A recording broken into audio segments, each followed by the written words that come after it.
There is a sound the architects of this dense reality never wanted you to discover. Not a hymn, not a prayer repeated in candle-lit halls.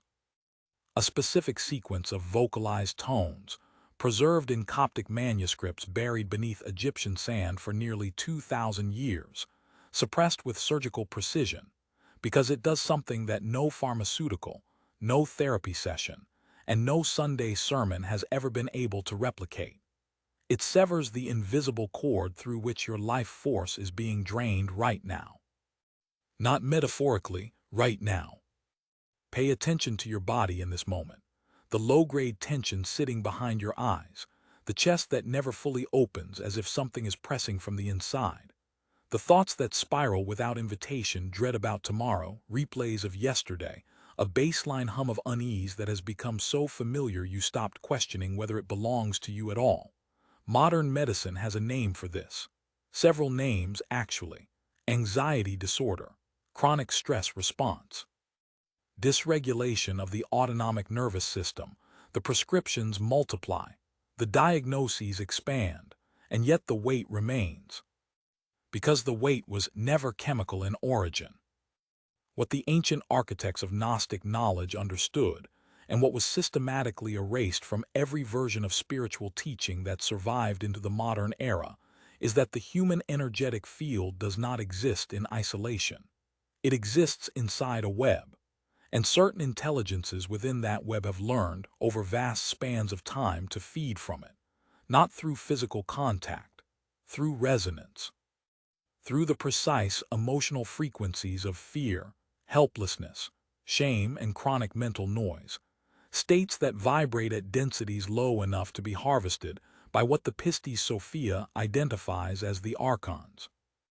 The word itself has been deliberately flattened. In mainstream theological circles, Archon became a footnote, a symbol, a metaphor for inner psychological shadows, safely defanged and filed under Jungian interpretation. But strip away the centuries of academic sedation and return to the original Coptic texts, and what emerges is not a symbol. It is a taxonomy. A structured description of non-physical parasitic intelligences that occupy the lower etheric layers of creation, the spaces between waking and sleep, between thought and impulse, and that sustain themselves through the continuous extraction of subtle vital energy from human beings who have no idea the transaction is happening.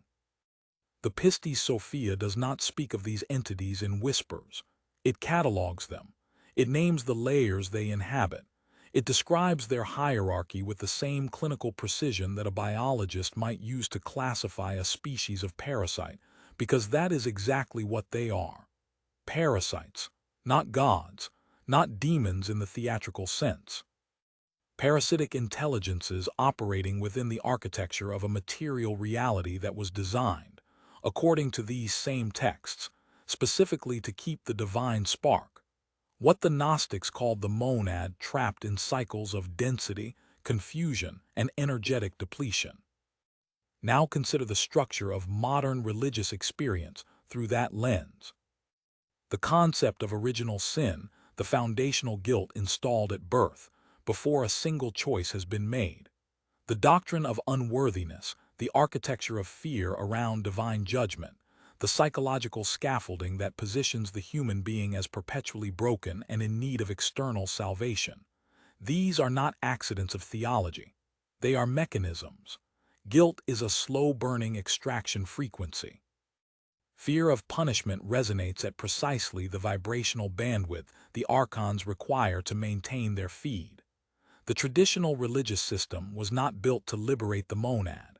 It was built, whether consciously or through profound manipulation across centuries, to produce a steady, renewable current of harvestable low-frequency emotion from an entire civilization. And it worked. For millennia it worked. When the Nag Hammadi Library was unearthed in 1945, a sealed jar containing 52 texts hidden in the Egyptian desert, including the Gospel of Thomas, the Gospel of Philip, and fragments of the Pistis Sophia, The academic world reacted with the specific kind of controlled panic that systems use when something genuinely dangerous to their architecture surfaces. Some texts were bought by institutions and held from public view for decades. Scholars who took them seriously were marginalized. The narrative that emerged from the mainstream was careful and strategic. These are fringe documents, heterodox, spiritually unreliable, the theological equivalent of conspiracy theory. What they actually contained was the instruction manual for escaping the energetic prison. And buried deep within those pages, not in the poetic allegories, not in the cosmological mythology, but in the liturgical sections that most translators quietly minimized, were the sounds. Sequences of vocalized vowels arranged in specific patterns, described not as prayers to an external deity but as vibrational technologies. Frequencies that the Archons cannot penetrate.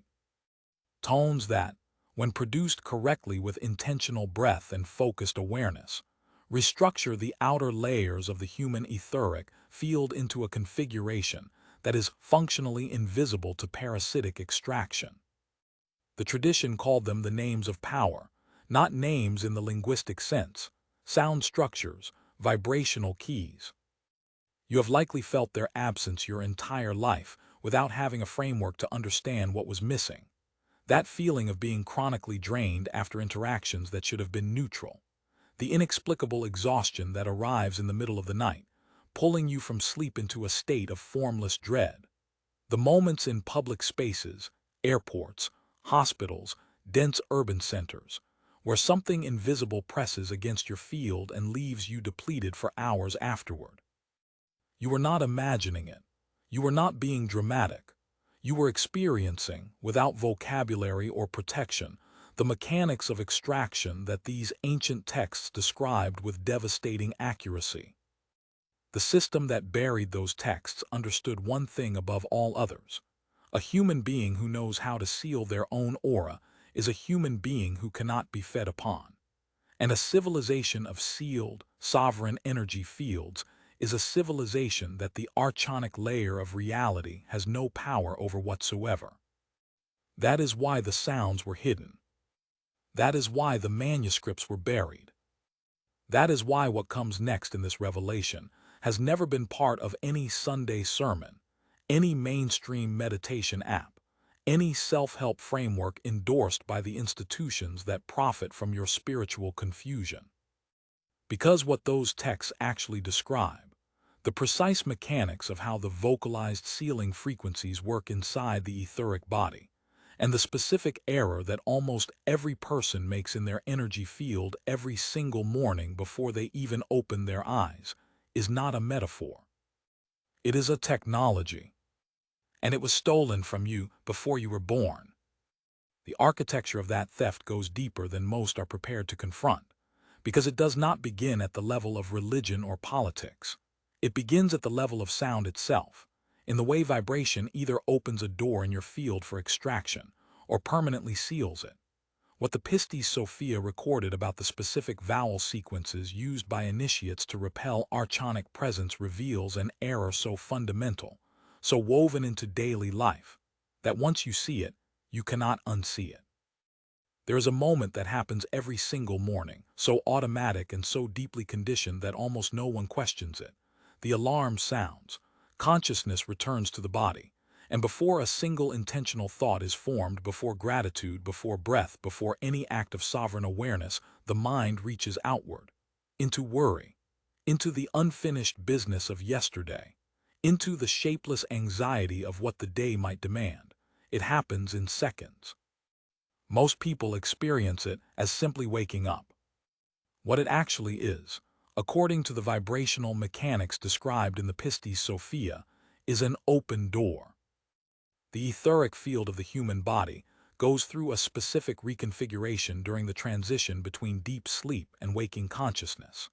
The outer membrane, the luminous boundary that separates your subtle energy from the surrounding etheric environment, is at its most permeable during those first moments of emergence from sleep. Ancient initiatic traditions across multiple lineages recognize this window. The Egyptians called it the moment of the Ka's return. The Essenes built entire mourning protocols around it. But the knowledge of why this window matters and what enters through it when left unguarded was reserved for inner circles that never survived institutionalization intact. What enters is not imaginary. The Archons, as the Gnostic texts describe with clinical precision, are not omnipresent in the way popular mythology frames supernatural entities. They are opportunistic. They operate through resonance matching locating fields that are vibrating at compatible frequencies and attaching to the outer layers of the etheric body through what the texts describe as cords of dense light. Not metaphorical cords, structured energetic filaments that establish a continuous extraction current. The emotional states of fear, dread, shame, chronic rumination, and anticipatory anxiety are not just psychologically uncomfortable. They are the precise vibrational signature that makes those cords possible. The morning vulnerability is not a spiritual metaphor. It is a mechanical window. And 2,000 years ago, the initiates who studied the Pistis Sophia knew exactly how to close it. The section of that text that institutional translators consistently minimized, categorized vaguely as liturgical material, treated as ceremonial filler between the cosmological passages that fascinated academics, contains something far more specific than prayer. It contains phonetic sequences, arrangements of the pure vowel sounds of ancient Greek rendered in Coptic transliteration, the alpha, the epsilon, the eta, the iota, the omicron, the upsilon, the omega. 7 sounds. Not arbitrarily sacred because of symbolic association. Vibrationally precise because of what they do inside the human body when vocalized in conscious breath. Here is what the texts understood that modern acoustic science is only beginning to approach. The human vocal apparatus, when producing sustained open vowel tones, generates standing wave patterns inside the chest cavity and skull that propagate outward into the surrounding etheric field. The frequency is not merely heard. It is felt in tissue. It reorganizes the subtle body from the inside outward, the way a tuning fork causes a second fork to vibrate without physical contact. The difference between a vowel vocalized in distraction and a vowel vocalized in full intentional awareness is not poetic. It is the difference between releasing a wave that dissipates immediately and releasing a wave that restructures the outer membrane of the field into a sealed, coherent boundary. The Pistis Sophia refers to this sealed state as the robe of light, not a metaphor for virtue or moral righteousness, but a technical description of the etheric body in a state of vibrational coherence that archonic chords cannot penetrate. The text is explicit. The entities of the lower eons cannot attach to a field that is resonating above their operational frequency. They do not possess the vibrational complexity to interface with a sealed monad. They pass through it the way a radio signal passes through a wall tuned to a different frequency entirely. This is the knowledge that was buried. Not because it was dangerous in a political sense, because it was dangerous in a structural sense. A human being who knows how to produce their own robe of light every morning, who enters the day with a sealed, coherent etheric field is energetically sovereign. They can still feel emotion. They can still move through the world's density, but the extraction cord cannot establish itself. The parasitic feed cannot sustain. And a civilization of energetically sovereign individuals is a civilization that the archonic layer of this material reality has no mechanism to govern. The vowel sequences in the Pistis Sophia are not randomly ordered. The initiatic traditions that preserved this knowledge before it was buried understood that the sequence begins with the sounds that resonate in the lower body, the root and sacral centers, where archonic chords most commonly attach, and ascends through each energetic layer of the field, ending with the sounds that seal the crown and the outer etheric membrane. It is not a prayer ascending to an external God. It is an internal frequency sweep, a vibrational audit of the entire field, from the densest physical layer to the most subtle, closing each frequency window in sequence before the mind has had time to open any of them in distraction. The error that almost every spiritually aware person makes, even those who meditate, even those who work with energy, even those who have spent years studying esoteric traditions, is in the quality of awareness they bring to vocalization. The sound is produced. The intent is present in concept, but the attention drifts. The mind narrates. And the moment narration begins, the wave loses its restructuring coherence. The tone becomes sound. The technology becomes noise. The Pistis Sophia describes this failure through the symbol of the soul that attempts to pass through the eons while still carrying the dust of the lower worlds, not moral dust, vibrational dust. The residue of distraction, of incomplete presence, of awareness that is half in the body and half already reaching into the anxieties of the day. The Archons of the text are not fooled by ritual. They respond only to frequency. Performed resonance does not seal the field. Only real resonance does. This is why the same person can practice a sound healing modality for years and still wake up exhausted, still feel drained in crowds, still carry an inexplicable weight that no amount of conscious breathing fully lifts. Not because the practice is false, because the precise quality of awareness required to activate the vocalized seal was never transmitted. It was the inner teaching, the one that never made it into the version of the tradition that was allowed to survive. There is also a specific tone among the seven that the texts treat with particular gravity. The eta, the long open E sound that resonates in the center of the chest cavity, at the precise anatomical location where the cardiac etheric center generates its field. The Pistis Sophia describes this tone as the sound that the Archons of the fourth eon, the layer most directly associated with emotional extraction, cannot cross, not because of divine authority, because of physics. The frequency generated by a sustained, fully present vocalization of the eta at its natural resonant pitch creates an interference pattern in the outer etheric membrane that is structurally incompatible with the density of the attachment cord. The ancient initiates did not need modern acoustic science to verify this. They felt it. They documented the phenomenology with precision, a warmth spreading from the sternum outward, a sudden clarity of perception, a sense of the field becoming dense and solid rather than porous and exposed.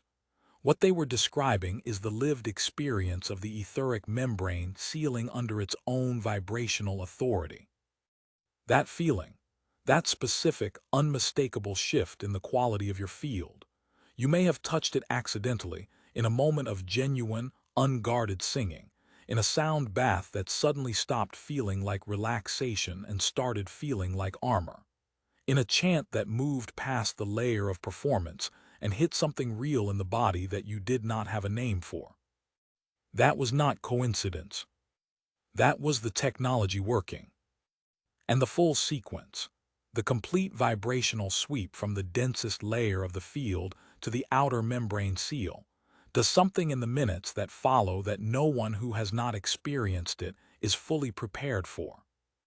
Because what happens in the etheric field during the first 20 minutes after a complete vocalized sealing is not subtle.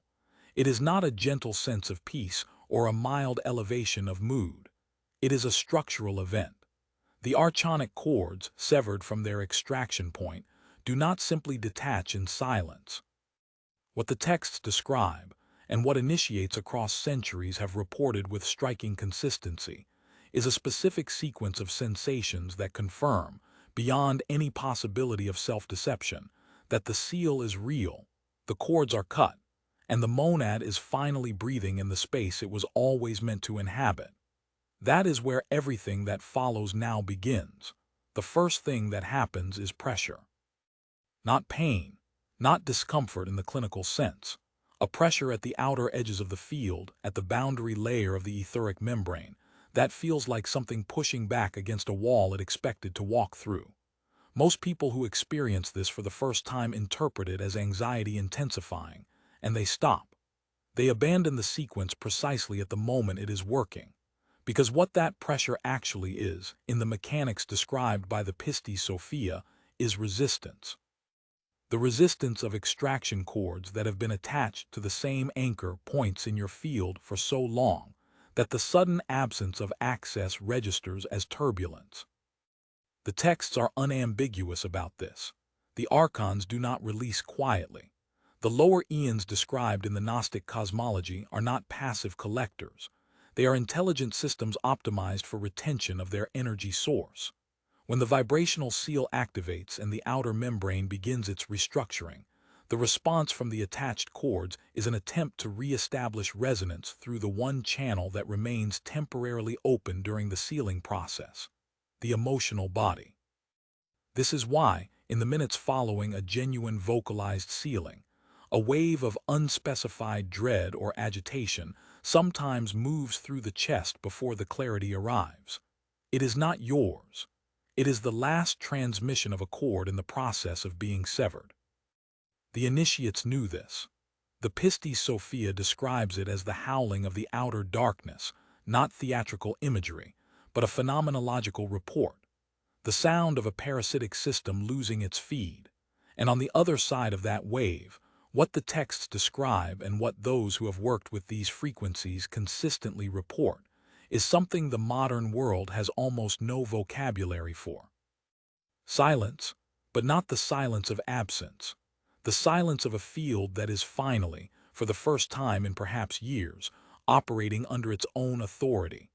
The silence of a monad that is breathing in a space no longer crowded with frequencies that do not belong to it.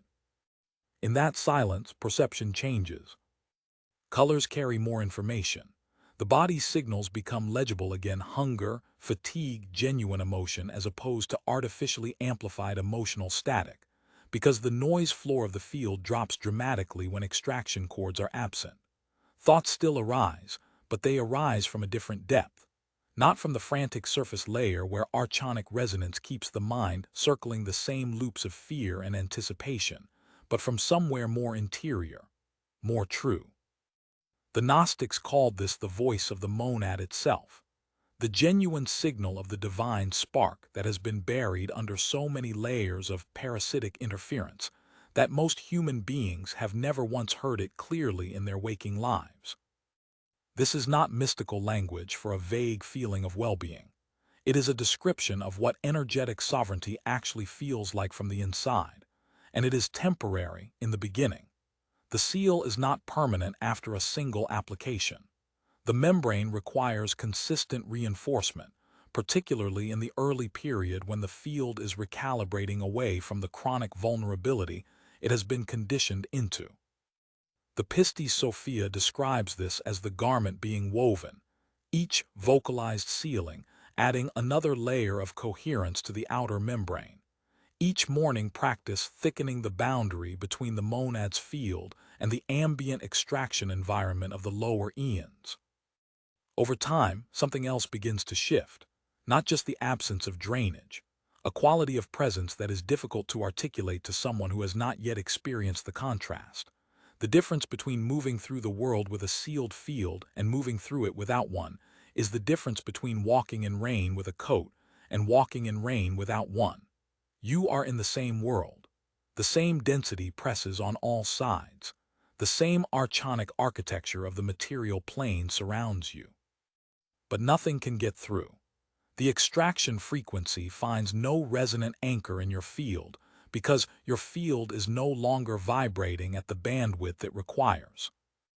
Other people feel this change before you fully understand it yourself.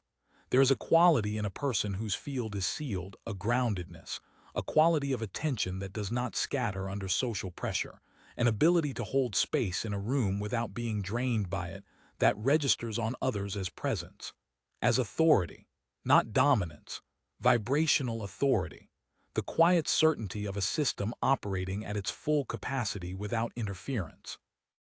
It is the closest thing this material plane has to a visible manifestation of what the Gnostic texts called the pneumatic human, the person in whom the spark of the monad has been cleared of enough archonic overlay that it actually radiates through the density into the perceptible world. This is what was stolen from the human lineage, not a doctrine, not a philosophy, a technology of sovereign existence. the capacity to move through a reality designed for extraction without being extracted from, the ability to feel fully, think clearly, love deeply, and act from the genuine signal of the inner divine without the constant background hum of parasitic interference distorting every frequency of experience. The manuscripts were buried in the desert precisely because the system that was being constructed, religious, political, psychological, could not afford for this knowledge to remain in circulation. A population that seals its own field requires nothing from the institutions built on the management of spiritual fear. It does not need mediators between itself and the divine because it has direct access to the monad's signal without static. It cannot be governed through guilt because guilt requires a porous field to land in. The entire architecture of control that has shaped Western civilization for 2,000 years rests on a single foundational assumption: that the human being is energetically exposed, fundamentally broken, and in need of external rescue. The Pistis Sophia does not describe a broken human. It describes a temporarily parasitized one, and it describes, with specific and recoverable detail, exactly how that parasitization ends. You are not anxious because something is wrong with you.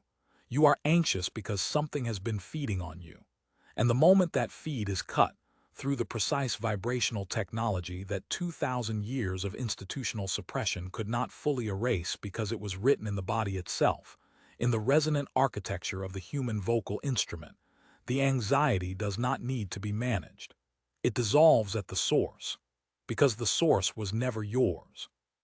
The sounds are still there, waiting in the oldest layer of the tradition, waiting in the body that was built to produce them, waiting in the membrane of the field that was designed, from the very architecture of the monad outward, to seal itself against the darkness and shine. What you do with that knowledge now is the only question that has ever mattered. Most people will watch this and return to the same morning, the same unguarded awakening, the same open door, but some will not. If you already feel the weight of what was described here, if something in your field recognized this before your mind had time to analyze it, leave your response in the comments. Not because of engagement, because those who recognize the chord know exactly what it means to finally have the name for what has been pulling at them. Subscribe if you understand that this is not content. It is retrieval. And what comes next in this series goes even deeper into the vocalized technologies the Pistis Sophia preserved, the specific sequence that the texts say was used by the pneumatic initiates not just to seal their own fields, but to collapse the Archonic architecture